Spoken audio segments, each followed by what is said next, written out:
encore Addis Abeba esengaki mingi bapartenaire basinvestir pour la kimia sécurité ya Congo na bapays voisins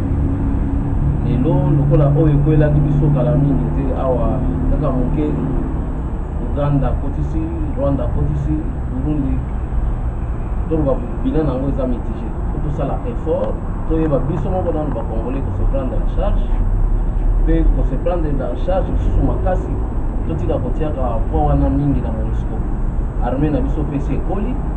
l'autre bagaka de se ekoli eyeba pe kosécuriser population na babien na bango mpona ngai accord wana ezaki neti lance ballon d'essai mais sikoyo maturité ya force armée na biso eyeba pe komilakisa yango toute pe komona nomination ya mwana mboka Mova Sakani est-ce que mpona yo nomination wana ezali te mpona eya korenforcer sécurité na accord wana ya Addis Abeba? Non, nomination ya ministre na kati ya gouvernement songolo eza programme ya gouvernement soki gouvernement esalaki siki eza faible ata soki bochange baministre ndenge bolingi ekosala eloko moko te en fait en réalité nyonso wana ministère ya intérieur eza géré par le PPRD ata soki bachange ndenge balingi tozala kaka programme ya PPRD est-ce que PPRD aza na volonté ke moko ayofizala na kibia mutuna ya makasi nde yango wana sinon mpona biso eza événement moko te bachange premier ministre et ministre mosusu ya intérieur bachange mosusu kaka ya PPRD ekosala événement moko te parce que tosi toyebi ke parti wana eza na kati ya libungi makasi ya oyo topeloba na français échec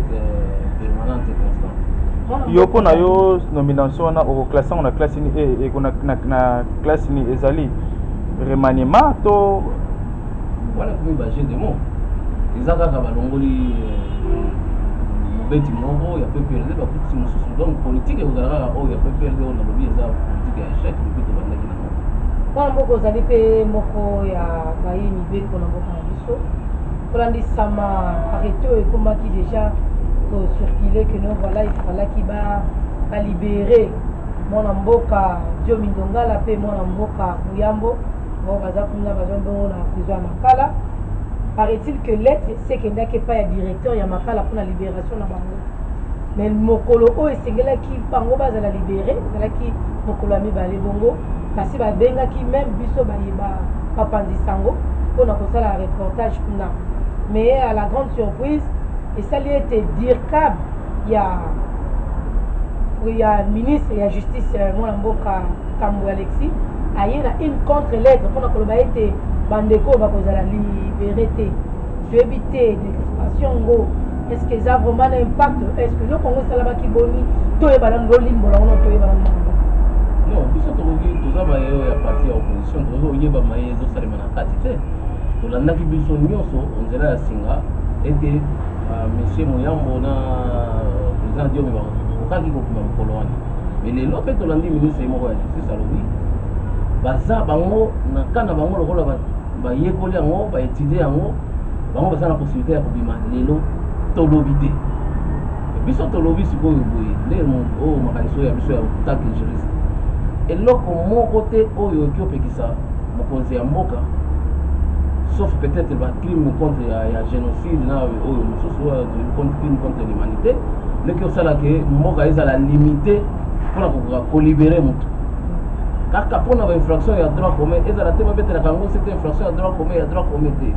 soki volonté ya kobimisa moto na boloko ezali moto akobima parce que mibeko na ya biso eza na baétape ebele etia badisposition ebele oyo eki obimisa moto na kasho to bandaka na oyo tobengi loi ya amnistie soki kozali loi ya amnistie ke bakingandi oyo basalaka boye basali boye na periode boye bakobima eloko moko kokanga bango tolanda oyo babengi grâce nazolo bango na français oyo ya pete na lingala grâce eza mpe kaka volonté ya mokonzi ya mboka ye moko soki alobi tela abima na eloko na ye bainfraction ngo babomi yango donc poloba te ke droit commun lokola eza droit commun moto aki obima te tolanda mpe oyo tolobi libération conditionnelle wana kutu nde eza kutu na kati ya mibeko balobi soki moto asi asali un tiers ya infraction na yo bakangelaki ye tozala neti ka ya moto bakondane 5 ans soki asi asali 1 année et 6 mois donc loi otala comportement na ye na kasho akoki kobima donc nyonso wana eki oloba te ke tel et tel bakobima te wana eza volonté manifeste ya koloba ke babima te mibeko moko te ezokopekisa moto akoye bakobima na prison soki volonté ezali.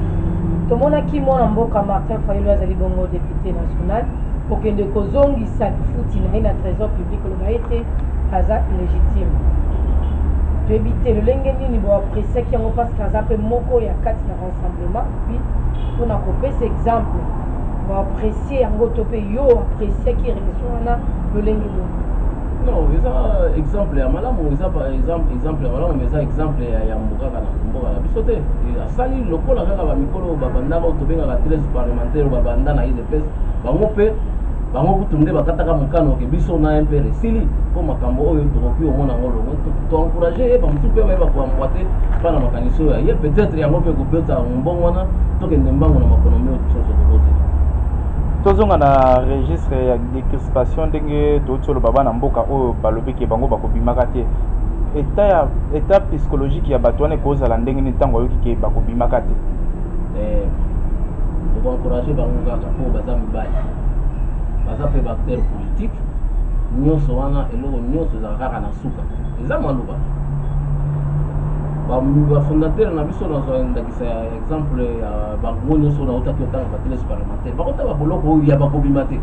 babima ti lelo tokomi omona bamosusu batikali bahistoire ya démocratie toloba neti papa Etienne Tshisekedi atami otika biso bafrédéric Kibasa Maliba bango nyonso bakotaka baboloko oyo te bakobima te babima ti bakoma baacteur ya minene basa mibali bakopika pende bitumba mpe libanda ezokontinue nautaki oyebisa bino ke eloko moko te epekisa prisonnier abima mpo na libela te amnistie libération conditionnelle grâce nyonso wana eza bamesure mais eutaka na volonté politique ya mokonzi ya mboka. Donc le jour oyo mokonzi ya mboka soki lelo alobi mokonzi ya mboka alobi ke diome abima muyambo abima ministre moko te akoya kotelemela ye mpe parquet général te koya kotelemela ye donc en fait tout tourne na volonté ya motu moko wana donc eloko moko te donc lobi oyeba mpe ke lobi soki mokonzi ya mboka azwami aza mosusu akoki mpe kaka kobikisa bango mpo mpe kopekisi te. Ok, mwana mboka tozokobana yo lolenge nini bino boza condamnation ya bamashine à voter mpona mboka Corneille Nangaa oyo asi atalisaki volonté na ye malamu ya kopublie calendrier électoral oyo ezotalisa ete ya solo mbula oyo ezali mbula ya baélection mais aina bamashine oyo kosunga biso mpona toyeba kovote malamu une façon ya modernisation mais bino bozoboya yango mpona nini mwana mboka? Non, eloko nyonso eza ntango toza na politique eloko oyo bayebaka kaka koexplike yango siko politique na biso eza na fonctionnement normal yango komaka ntango tobanda kobeta sete ke bokeba na eloko tobengi illégitimité ya pouvoir osoki pouvoir eza illégitime contestation nde ebandaka par acceptation il faut koyeba yango donc légitimité nde esalaka ke oye na eloko ata ya mabe bato bandimi yo mpo oza légitime na ndenge toza na lolenge ya pouvoir illégitime boyeba ke bayeba toujours que contestation eza liboso ya makambo oyo nyonso ata aza na raison mais il faut amitia sikoyo apika mpenza ya koexplike mpona koconvaincre bato oyo politique bango bamema sango wana ezala malamu atikala makanisi wana na motu na ye te abunda aconvaincre mpo nulle part na constitution na biso te na baloi oyo loi oyo bauti ovote baoprévoir machine a vote po soki balingi baloba sélection tozonga nao na makanisi oyo ya ye moko alobi no oyo loi ya biso wana oyo toutaki vote nango na 2013 ezalaka tala bulletin monene tala poso ya kopona ezalaki poso ya solo tondini mais lokola loi oyo esi eye na makambo ya caution na makambo ya sei bokanisi bakandida bakozala lisusu ebele wana mpo epesa biloko ya monene ekozala bongo te donc tosi tobundi parti ya monene tosi tolongoli yango na sei na caution wana tosi tolongoli donc bato bakoya buru eke te na élection mpo tozala su carnet wana ozoponapona wana donc ye mpe ayebake solution mosusu esu ezami na loi soki akokoki convaincre bato te tozonga na oyo biso toyebaki parce que tosi toréduire déjà difficulté wana ya nombre na caution na sei donc yango na kosalisa ye ndenge wana akanisa te ke soki machine eza te le 23 décembre ezala mais ayeba kozwa responsabilité ayeba koexplike yango baye politique mpo baye politique bamemisa ye mokumba wana ya koexplike na opinion mpo opinion yeba kocomprendre mais eza pasi mpo toza na pouvoir eza illégitime pouvoir illégitime explication na yango ezwaka kaka poko soko doute bato bazondimela bino lisusu te makambo nyonso olingi kosala bango bazokotela yango kaka te totikala kaka mwa moke place wana kolandisama lolenge boboyaki machine nanga kolekana te bakotenir bapropo liboso ya bapandisi yango ke soki bamashine eza te baélection mpe ekozala te molenge nini boyambaki sango wana ezalaki imposition mpe ezalaki menace oyo eza mpe na qualité na ye ya kofaire passer message wana kiozala biloko kobenga yango menace to nini non ana moni yango nabengi yango eza distraction botango bino bokobanda koswana na nanga lobi baoyo kote kuna mosusu bazobongama mabe nde yango wana toyeba komisala oyo biso tolingi oyo biso tolingi population ayoka yango azwa yango lobi biso mpe tozokongama na kati oyo ya biso tokokende na élection lolenge nini tokovaincre makambo ya sei wana ndenge nini tokovaincre makambo ya caution ndenge nini priorité na biso nde yango wana oyo nanga lobi ayeba ye moko koassume yango biso tokolande te na distraction wana po toyebi ke toboli tosituka lobi olobi no élection boya kodepose biso na tobongami te toza mingi oyo etali UDPS otala ndenge nini lolenge nini tokovaincre baobstacle mibale wana batieli population na biso na mapona nde eza mpona candidat na bino ya baélection ezali nani bozwa eza na candidat moko to mpe baza bananu ebele non wana motuna wana boyaka nango mbangu mingi po élection ezalaka candidat président de la république baélection bakandidat na biso baza ebele kobanda ntina bourgmestre ntina commune ti tokokóma na suka wana UDPS eza komilengela me nano tokomi te na étape oyo tokoloba nani akozala candidat na biso mais candidat eyebani ke UDPS akosoutenir candidat oyo akozala ya majorité présidentielle te mwana mboka tote kolanda tripartite oyo uta kosalama récemment Sassou Angola na Kinshasa lobi loleki mpe eyambaki mwana mboka Omar Bongo est ce que bokutani na bango na politique vraiment impact nini ekoki kozala nango te wana eza biloko oyo etali biso mpenza te eza soki otali président Sassou otali président oyo auti Angola ye aza kutu auti kokota sika wana akointeresse biso moke soki otali bongo akointeresse biso na eloko moko te po exemple moko ya kozwa kuna eza te biso eza état ezofonctionne état ezaka na continuité nango soki baza makambo oyo etali économie ya bamboka misato wana tokopekisa yango te ntango kosala mpona économie ya mboka mais soki eza ke mpo bayeba komikabola 50-50 oyo lume ezokoya na bacontrat ya basociété ya bapétrole wana toyeba kaka mokolo nini tokotelemela yango mais mpona biso nyonso eza mingi événement mpenza te événement na biso eza macronomie mpe macronomie oyo tosengeli UDPS lobi alakisa elongi oyo ya ye ya solo ekokana na 36 ans na ye ya depuis existence mwana mboka pape autai kosenga na baeglise nyonso lelo mokolo lelo basalisa baeglise est ce que eza ingérence te ya baeglise na baaffaire politique wana eza ingérence te eza bazosenga mpona mboka na biso tozala toyeba kotiaka mboka na biso mpe na mabombi asengi yango mais asengi yango na bato ya ekolo na ye parce que kobosana te ke soki okoti na droit international l'église catholique mpe azaka autrement constitué comme l'état oyo pape aza na Vatican neti eza yango nayoka baétat de siège nani asengi mpo Congo akozala mpe teke ye aza moto oyo aza mpona mpe atala mboka ndenge ezozika moto na bato bazosala eloko moko te boyeba mpe kotiaka mboka na mabondeli eza eloko malamu eza ingérence te ata moke mutuna suka dimanche CLC ebengisi bato na marche position ya UDPS kibasi eza nini position na biso eyebani marche nyonso CLC abengaka UDPS azalaka o na bakatholike na biso oyo nyonso ya parti bayebi place nini basambelaka place nini bakotambola ezala invention ata moke torépondre en tant que catholique na message ya église biso mpe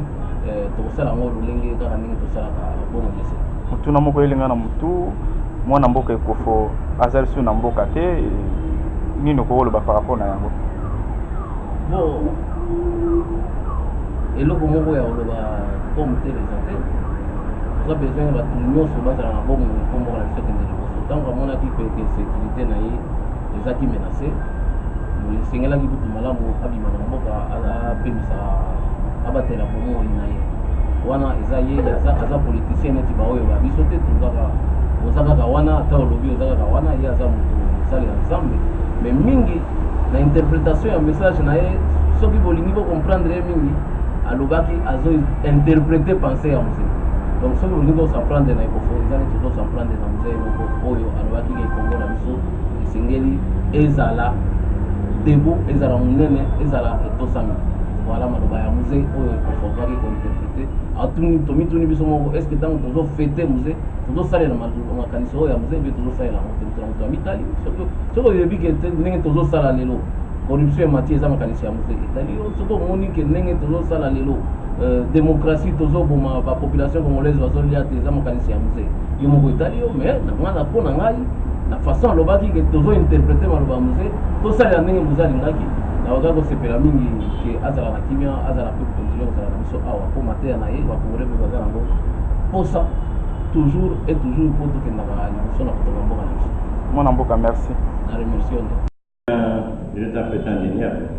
que les accords d'Addis Abeba ont accouché d'une souris. Et le MPR était bien entendu en recul, comme vous le savez, il était voyé du binonio surtout Banamoka, que le MPR avait qui banda et l'accord et tout le monde est comme des spectateurs. Mais tout le monde est conscient du fait que l'accord et vous voyez que le doigt nous est là pour bateau oyo basigné qui l'accord bango bazaki na motocité na makambo oyo basigné qui n'ont pas respecté les accords qu'eux-mêmes avaient signés. Comment pouvait-il en être autrement de la finalité de ces accords? Pas pour les autres, je pense que chacun est là. Je vous ai dit toujours, j'ai appelé tout le monde à la responsabilité. Dans mon salle, la responsabilité vis-à-vis il y a pas de oyo pour lequel nous parlons. Pour parler au nom et pour l'intérêt de la population. Donc nous devons être responsables, comme je répète souvent cette phrase-là. Totika, lokuta, tolongola, lokuta, na monokona biso. Population, la population est comme une femme. Une femme que vous êtes censé aimer et ne pas tromper ou trahir. À partir du moment où vous trahissez cette population, vous lui mentez, vous ne l'aimez pas. Donc vous ne pouvez pas agir pour son intérêt. Vous comprenez? Donc, et puis les Cambouya, pour respecter et d'aller vis-à-vis à moto. Il y a des gens qui ne sont pas sérieux dans leur engagement. Et parce qu'ils ne sont pas sérieux dans leur engagement, la finalité n'est pas étonnante. Puisque tu es déjà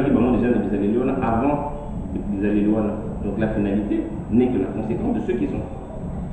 Mais tu comment Baoti Bongo Konome Mwanamboka Henri Mova, Oyo, tu peux remplacer Chadari. Parce que ça, maman comme malamu ya kosala to pe to ko nabité to ko benga ngonini ezali remaniement to pe remplacement to pe nini. Est-ce que Mwanamboka Mova o va remplacer la place de Chadari à travailler mieux to pe à porter un plus la sécurité congolaise? Bon, on a dit dans un embêté pour nous couper ça. Une réponse à la question. Mais là, on a dit c'est que le ministère a une importance ma casse na makambo ezali koya ya moponami yango nde ezali kokamba activité wana ministère de l'intérieur na souhaité na ndeko oyo azwi responsabilité wana lelo ministère wana ayeba pour respecter, pour faire respecter donc les attentes oyo bato nyonso to bazali koposer na kati ya oyo ezali koya. Alors nalingi nayeba mpona nini baponi na temps oyo parce que moma eza epolami malamu to mpe esengelaki kozela nanu baya konome après nayebi te lilobi nini yo oyambisa yango moma ezalaki malamu. Pour ngai wana ezali pour ngai distraction. C'est la continuité de l'état que nous voulons. Et ça va changer mon tour. Et pour lui même pour la belle à Beli, moi à exercer mon salaire n'a été. Donc va changer peut-être pour nous. Ce n'est pas un problème d'homme, c'est un problème de continuation. Il faut que misala oyo muninga abandaki et continuer na ndenge population azali kozela na benga ngona lokoto la continuation de l'état mosala l'état il faut continuer. Tumonaki mwana mboka Fayulu azali bongo député national kokende kozongisa salaire oyo bapesaki etanke député na trésor public alobi ete aza lisusu légitime te alobi esengeli mbongo wana ezonga azomérite yango te pourquoi parce que délai na bango to mpe mandat na bango eza déjà expiré lolingi loyambi yango mwana mboka aza na nzela to mpe abimi na nzela to mpe yo mpe kobenga baidepute misusu balanda exemple ya mwana mboka baprepaimi ezali acte moko ezali haut en signification. Je dis bien haut en signification. Pour ndeko na biso wana asali acte comme un homme responsable soki bandeko nyonso ya mboka oyo basali neti ye nde nzebe komono. C'est pourquoi je le salue pour l'acte oyo asali. Mais mibeko likonze lobi ete esengeli kozala nano wana kino baélection mosusu ekosalema nde wana bakoyebana kolongwa mais ye asali ake mbango moteki alingi alakisaka aza mwana malamu est-ce que tokopesa ye raison na place wana parce que ye ake mbango kasi mibeko likonze lobi bongo te mais ye amoni po avant asala yango akanisaki c'est aza moto moko aza mayele aza na bwanya moto atambolaka na mayele mpe bwanya na ndenge ye moko akanisi avant apose acte na ye amoni que na oyo tozali kosala oyo neti mboka ozali kotambola je ne suis plus digne ya kozwa mbongo wana parce que ntango oyo population pour qui je dis bien nous agissons pour l'intérêt ya population tozali kopose ba tozali koloba amoni que mandat oyo bapesaki ekoki epuis aza komona ke makambo oyo ezali kotambola neti population aza kozela te ata toboyi koyoka mais partout toza kotambola tozali koyoka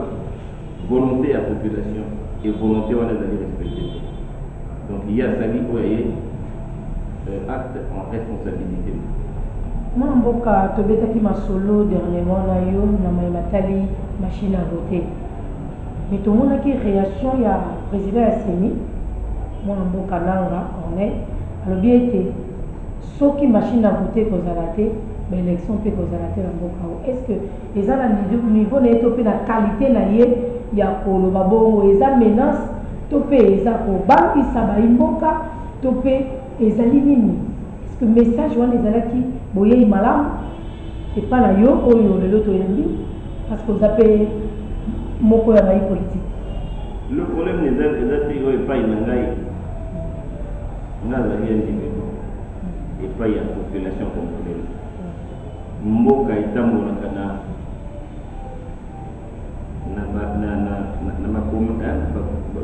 makomi baloi batexte oyo ya biso ezali constitution.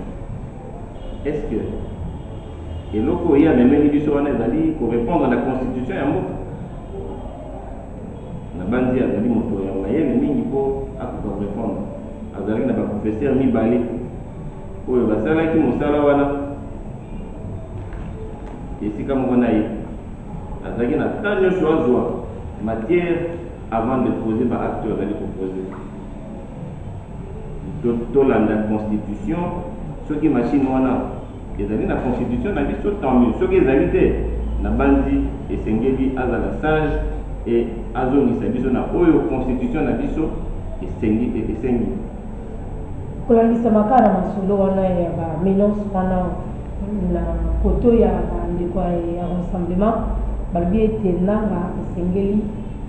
soit commettre à côté na temps oyo est-ce que eza vraiment possible que kozwa susu nanga kotia à côté kozwa moto mosusu koremplace wana makambo tolobaka yango déjà makambo toloba na bandi tolobaka yango déjà ata na match soki arbitre yo omoniki arbitre wana boza na doute na ye est-ce que vous continuez na ye soki omoni arbitre aza kosala mosala na ye malamu te to arbitre aza kokende kosolola kobongisaka na cas adverse est-ce que bokondima ye na bandi tokondima ye te donc esengeli tokanisa likambo wana malamu kokenda mokonani eza eloko moko ya malamu mais kokenda ngo dans un cadre apaisé oyo ekotia moto nyonso tout à l'aise oyo moto nyonso azokende na makanisi ya kimia ekozala malamu soki lelo dute ekoti mingi na compte na ye na bapoliticien mpe population mobimba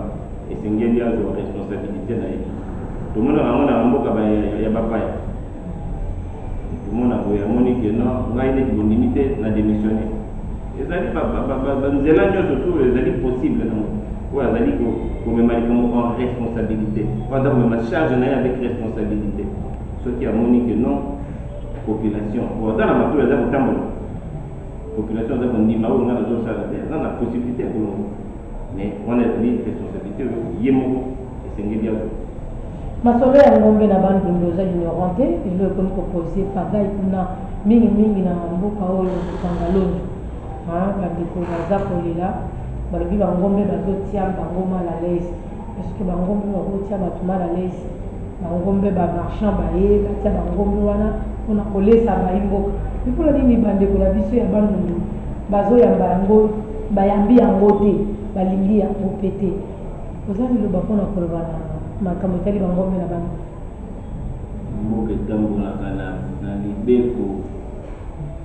mboka etambolaka na mibeko soki mibeko esili eza na mboka te eza respecté te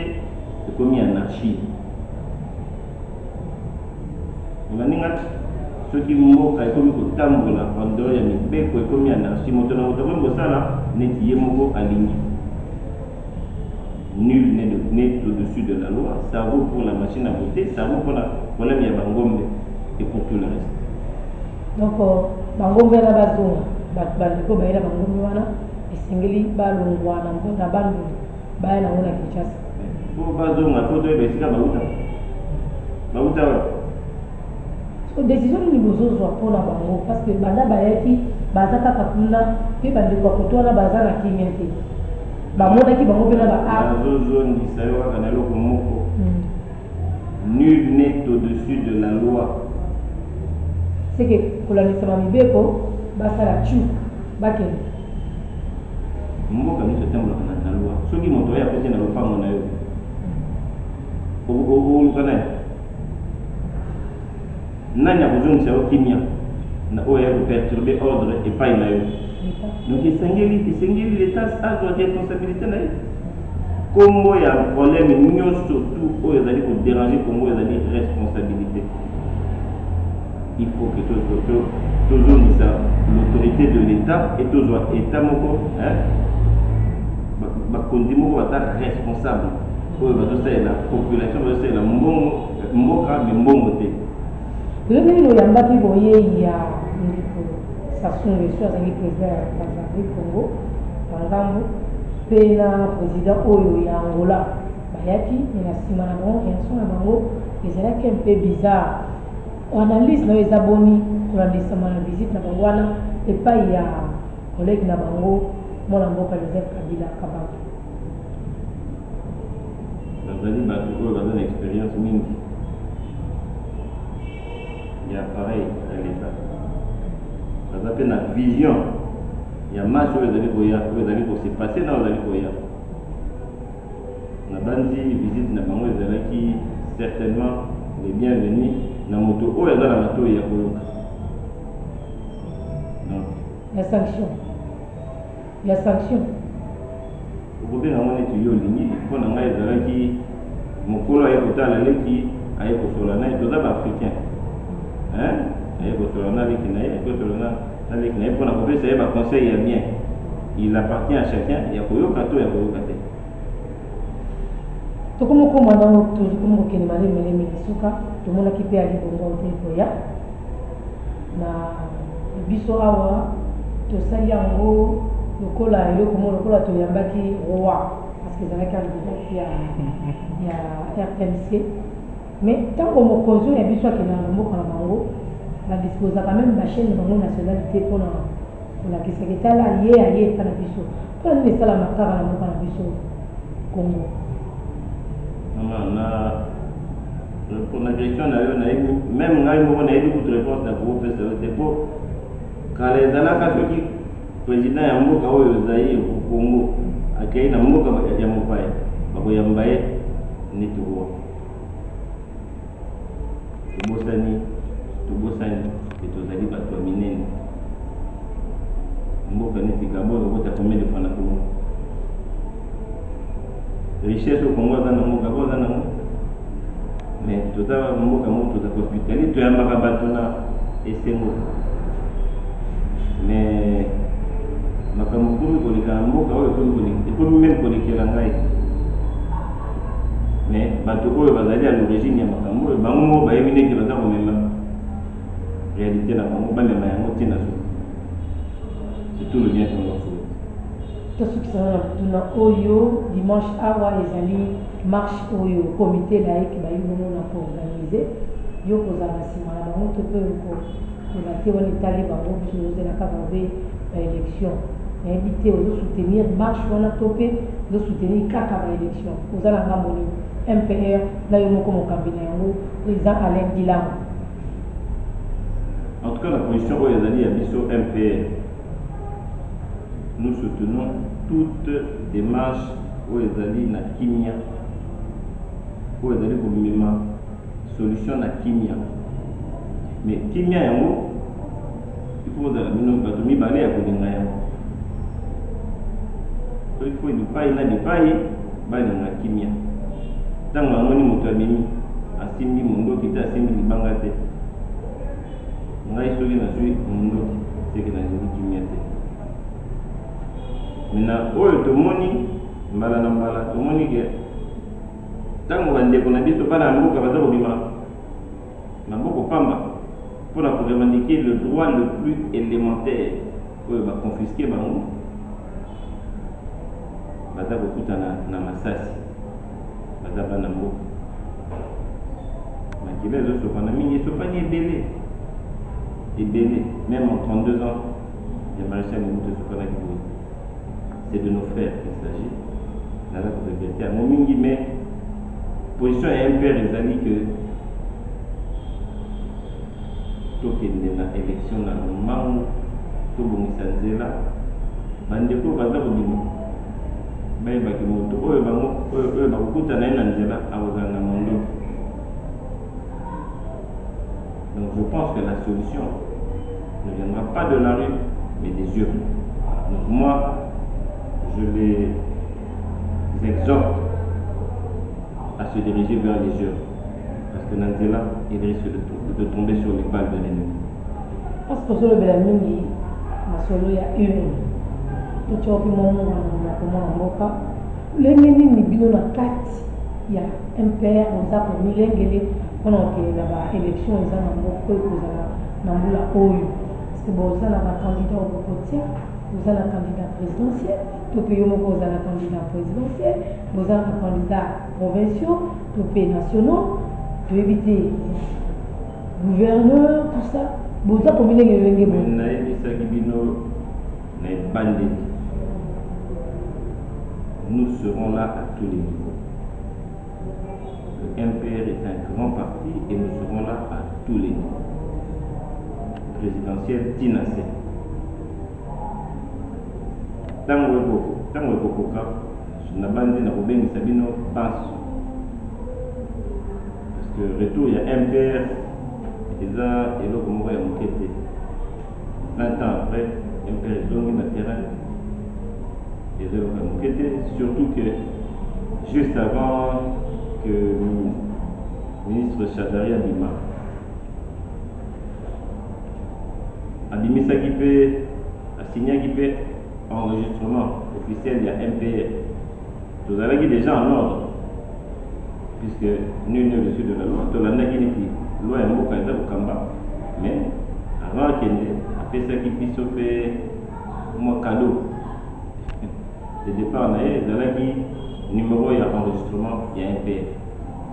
Voilà eloko na kokoloba na yo tokozala wana tous les niveaux et vous connaissez les candidats. Toka bwana na motuna oyo mwana mboka MPR eza na ngambo eza na tendance opposition majorité to mpe boza bacentriste omoni eloko ozoloba wana namonaka eloko wana neti caricature moko. Pourquoi faut-il toujours pour caricaturer l'espace politique ya Congo na centre opposition majorité. Puisque nous agissons au nom et pour l'intérêt de la population, l'intérêt se positionne dans l'intérêt de la population. Parce que ceux qui ont accueilli na côté à